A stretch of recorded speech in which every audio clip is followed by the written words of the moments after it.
আসসালামু আলাইকুম এভরিওয়ান। আজকে আমরা এক্সপারেক্স থেকে আরেকটি ক্লাস নিয়ে চলে এসেছি। আজকে আমরা অষ্টম শ্রেণীর তৃতীয় অধ্যায়, যেটা পরিমাপ, সেই অধ্যায় নিয়ে আলোচনা করবো। আজকে আমরা বেসিক আলোচনা করব, আজকে আমরা ম্যাথ করাবো না। আজ এই অধ্যায়ে কিছু একক রয়েছে। আমরা মেট্রিক পদ্ধতির একক এবং ব্রিটিশ পদ্ধতির যে এককগুলো, এই এককগুলো নিয়ে আলোচনা করব। আমরা জানি যে আমাদের বহুল প্রচলিত যেই একক, সেটা হচ্ছে মিটার। আমরা কোনো কিছুর দৈর্ঘ্য, প্রস্থ এগুলো মাপার জন্য মিটার ইউজ করি। এই যে মিটার, এই মিটারটা হচ্ছে মেট্রিক পদ্ধতি থেকে এসেছে। তো এই মিটারের পাশাপাশি কিন্তু আমরা জানি যে আমাদের কিলোমিটার রয়েছে, আমরা জানি যে সেন্টিমিটার রয়েছে, আমরা জানি যে মিলিমিটার রয়েছে। আমরা কি জানি যে কত মিটারে হচ্ছে 1 কিলোমিটার?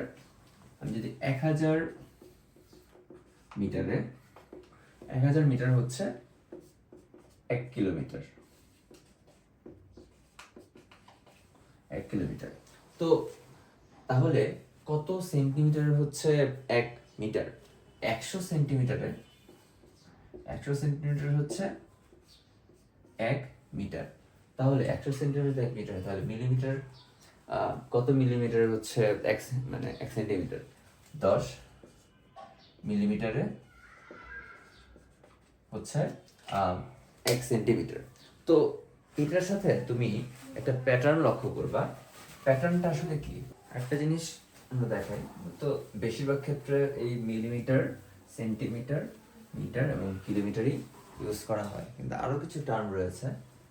ধরো 10 মিলিলিটার তো আমাদের 1 সেন্টিমিটার, তারপর 10 সেন্টিমিটারে 1 ডেসিমিটার, আর 10 ডেসিমিটারে 1 মিটার, আবার 10 মিটারে 1 ডেকামিটার, 10 ডেকামিটারে 1 হেক্টো, আবার 10 হেক্টোতে 1 কিলোমিটার। তো এগুলো আসলে তোমার বইয়েই আছে, এগুলো একটু মনে রাখা লাগবে বা প্যাটার্নটা বোঝা লাগবে যে প্রতিবার 10 গুণ করলে একটা করে বাড়তেছে, ডেসিমিটার, ডেকামিটার, হেক্টোমিটার এগুলো হচ্ছে। তো এটা হচ্ছে মোটামুটি মেট্রিক একক যেগুলো। তারপর তুমি যদি করো, চিন্তা করো যে আমার আসলে ব্রিটিশ পদ্ধতিগুলো কি। ব্রিটিশ পদ্ধতিতে ইঞ্চি হিসাব করি, ইঞ্চি, ফুট, যে 1 ইঞ্চি, 1 ইঞ্চি। তারপর 1 ইঞ্চিতে কত সেন্টিমিটার? 1 ইঞ্চিতে 2.54 সেন্টিমিটার। তারপর 12 ফুট, 12 ইঞ্চিতে 1 ফিট। তারপর 3 ফিটে 1 গজ। তারপর এই যে ইয়াগুলো, এই জিনিসগুলো আসলে তোমার বই থেকে দেখে নেওয়া লাগবে। তো আজকের আলোচনার মেইন জিনিসটা আসলে কি? আজকের আলোচনার মেইন জিনিসটা আসার আগে তোমার বইয়ে যেই মেট্রিক একক, তারপর ব্রিটিশ একক, এই এককগুলো একটু দেখা লাগবে, একটু মনে রাখা লাগবে। এগুলো তুমি যদি একটু মনে রাখো তাহলে তোমার ম্যাথগুলো করতে অনেক সুবিধা হবে। তো এখন আজকে 3টা জিনিস আসলে বোঝা দরকার। নাম্বার 1, আয়তাকার ক্ষেত্র, বর্গক্ষেত্র, বৃত্তাকার ক্ষেত্র এবং ত্রিভুজাকার ক্ষেত্র। ঠিক আছে? আচ্ছা, আমাদের ম্যাথগুলোতে এগুলোর ক্ষেত্রফল বের করা লাগবে আর কি। তো এগুলোর ক্ষেত্রফল বের করার সূত্র আমার জানা লাগবে। এটা ধরো এ বি, এটা ধরো এ এ এ, এটা হচ্ছে 2 আর এ বি সি। ওকে, আচ্ছা, আমাকে যখন আয়তাকার ক্ষেত্রের ক্ষেত্রফল বের করতে বলে তখন আমাকে দৈর্ঘ্য এবং প্রস্থ দুটো দেয়া থাকে।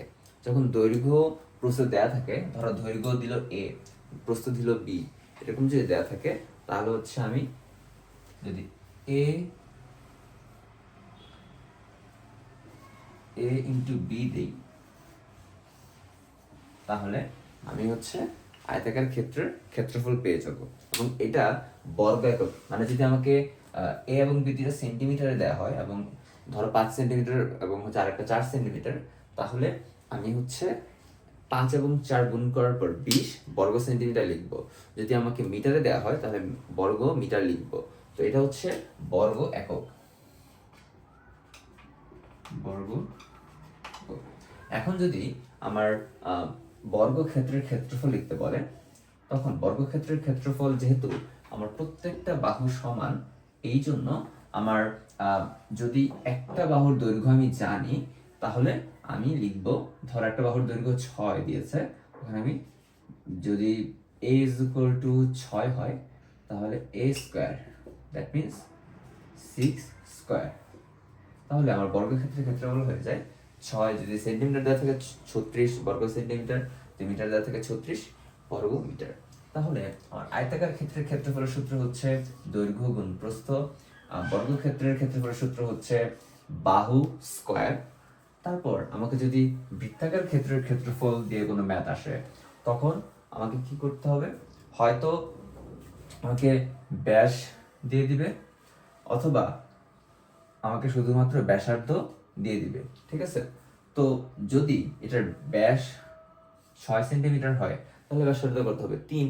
তো এটার ফর্মুলা হচ্ছে এটার ক্ষেত্রফলের ফর্মুলা হচ্ছে পাই আর স্কয়ার।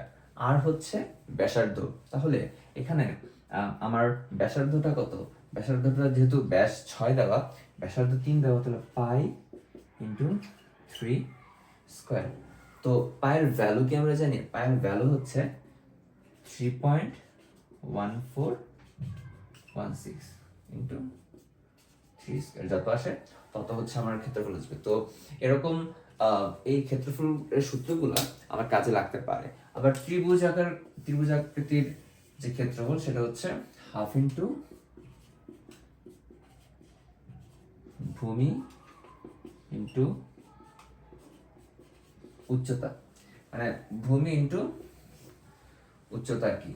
তো এটা হচ্ছে আমার ত্রিভুজ আকৃতির ক্ষেত্রের ক্ষেত্রফল হবে। তো আমার তো এই ম্যাথগুলা তোমাদের অনুসরণে তুমি যদি খেয়াল করো, তাহলে হচ্ছে ডিরেক্টলি এটা বলা থাকে না যে তুমি একটা আয়তাকার দেওয়া আছে, তুমি এটার ক্ষেত্রফল বের করো না। তোমাকে হচ্ছে বলা হবে যে আয়তাকার পুকুর, আয়তাকার একটা মাঠ, বৃত্তাকার পুকুর, বৃত্তাকার মাঠ, বর্গাকৃতির পুকুর, মাঠ, এই ধরনের এক্সাম্পল দিয়ে তোমাকে ম্যাথ করতে বলা হবে। দেন হচ্ছে বিভিন্ন কন্ডিশন দেওয়া থাকবে, তখন হয়তো পারের ক্ষেত্রফল বের করতে বলতে পারে। তারপর হচ্ছে কোনো একটা রুমের ভিতরে কি পরিমাণ বায়ু আছে এগুলো বের করতে বলতে পারে। তো এই ধরনের ম্যাথ আসলে একটু করে ইম্প্রোভাইজ করে দেন হচ্ছে দিতে পারে। সো এইগুলোর জন্য আমার আসলে এই ক্ষেত্রফলগুলো লাগবে। আরো কোনো কিছু যদি ক্ষেত্রফল লাগে, আমরা ম্যাথ বাই ম্যাথ যখন যাব, তখন ওই ক্ষেত্রফলের সূত্রগুলো আমরা শিখে বুঝে দেন হচ্ছে আমরা ম্যাথগুলো অ্যাপ্লাই করব। তো আজকের বেসিক আলোচনায় এতটুকুই। তো তোমাদের কাছে পরামর্শ থাকবে, পরের ক্লাসে আমরা যখন ম্যাথগুলো করাবো, এর আগেই তোমাদের বই থেকে তোমাদের যে মেট্রিক পদ্ধতির এককাবলী, তারপর ব্রিটিশ পদ্ধতির এককাবলী এবং পাশাপাশি আরো কিছু এককাবলী রয়েছে, যেমন আয়তনের একক, এই জিনিসগুলো তোমাদেরকে একটু দেখে আসতে হবে। তো এই জিনিসগুলো তুমি যদি বই থেকে একটু রিডিং দিয়ে আসো, তাহলে তোমার জন্য অঙ্কগুলো করতে খুব সুবিধা হবে। তো আজকে এই পর্যন্তই। থ্যাংক ইউ এক্সপ্রেসের সাথে থাকার জন্য।